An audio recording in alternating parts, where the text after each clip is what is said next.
in 2015, I converted our 104 unit motel into permanent supportive housing for formerly homeless veterans and chronically homeless civilians.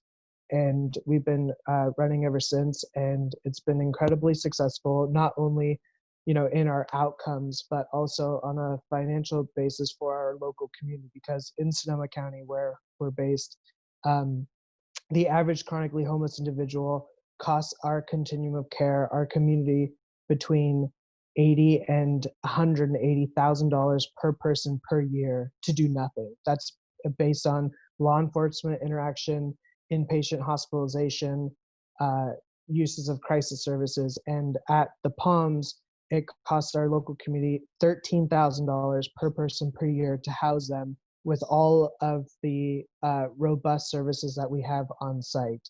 And so we have a food distribution that comes weekly. We have a mobile health clinic that comes. We have, guitar sessions. We have 12 AA, NA meetings weekly. And it's really about all of these robust services. It's the only thing that maintains housing for this very vulnerable population. It's really easy to put somebody in housing. It's very difficult for them to be able to maintain their housing. And we've been really fortunate that we've had thus far, we have a 96% success rate in people maintaining their housing.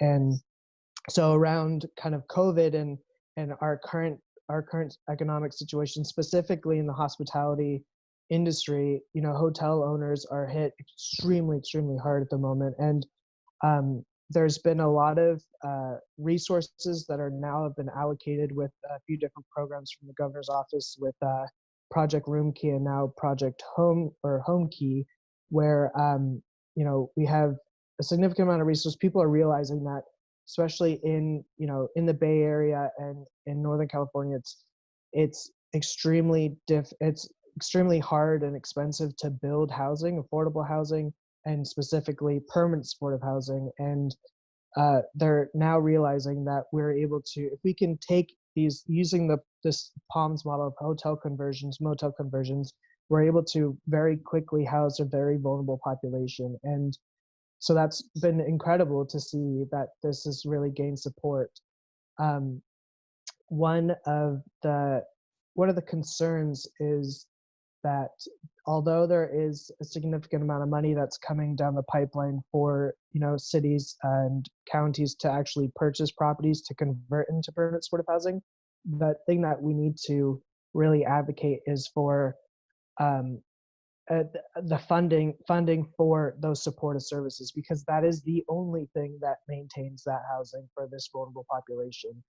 And I really do feel like the hotel owners in California at the moment, they have the ability to really have an option to salvage their livelihoods by really accepting this model and essentially pivoting, because none of us know how long the hospitality industry is going to be hit.